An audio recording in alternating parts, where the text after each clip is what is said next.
నూతన అధ్యక్షుడిగా నిన్ననో ఈరోజు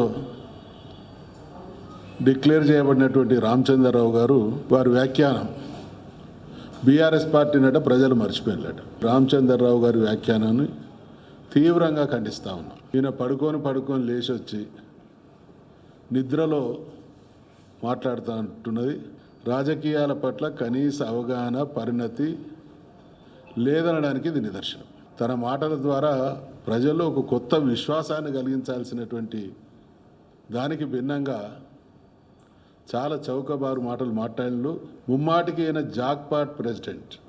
ఎందుకంటే గడచిన 6-7 మాసాలుగా లేదా సంవత్సర కాలంగా బీజేపీ అధ్యక్షుడు బీసీ కాబోతున్నాడు అనేటువంటి వార్తల్ని పుంకాలుగా చదివాను. దానికి భిన్నంగా ఆయనకు అవకాశం వచ్చింది. ఈయన అధ్యక్షుడిగా డిక్లేర్ అయిందో కాలేదో కానీ రాజాసింగ్ మాత్రం రాజీనామా చేశారు. ఏమాత్రం 5-6-10 సంవత్సరాలు ఉన్న పిల్లగాన్ని అడిగినా తెలంగాణలో ఏ పార్టీ బలంగా ఉన్నది అని అంటే బీఆర్ఎస్ పార్టీ బలంగా ఉన్నది అనేటువంటి విషయాన్ని ఒప్పుకోక తప్పని స్థితి ఉంటే మాకు మర్చిపోయినటువంటి మాటల ద్వారా ఏదో బీఆర్ఎస్ను తక్కువ చేసేటువంటి ప్రయత్నం చేస్తూ ఉన్నారు.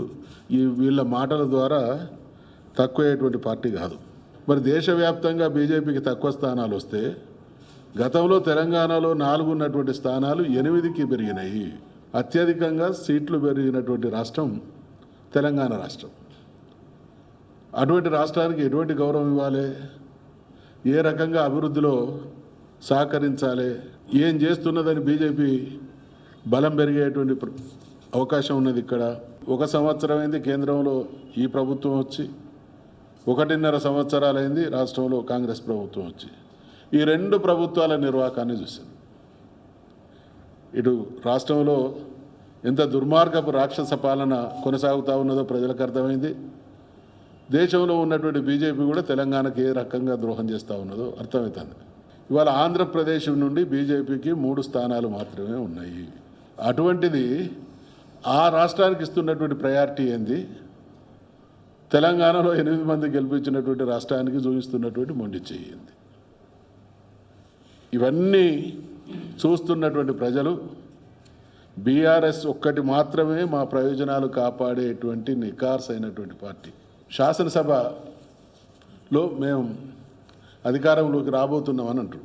రాష్ట్ర శాసనసభ ఎన్నికల విషయానికి వస్తే బీజేపీ పోరాటం వల్ల ఎంఐఎం కన్నా ఒక సీట్ ఎక్కువ రావాలని, వాళ్ళు 2వ స్థానం కాదు 3వ స్థానం కొరకు పోటీ పడేటువంటి పార్టీ బీజేపీ.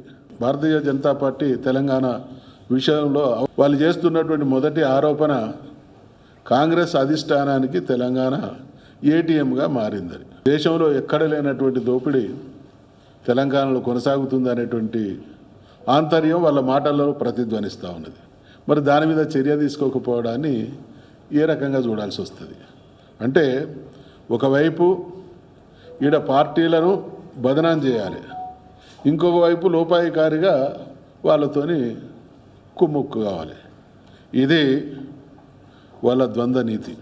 గతంలో రాష్ట్రాల ద్వారా వచ్చేటువంటి ట్యాక్సులలో రాష్ట్రాలకు వాటా ఇచ్చేది.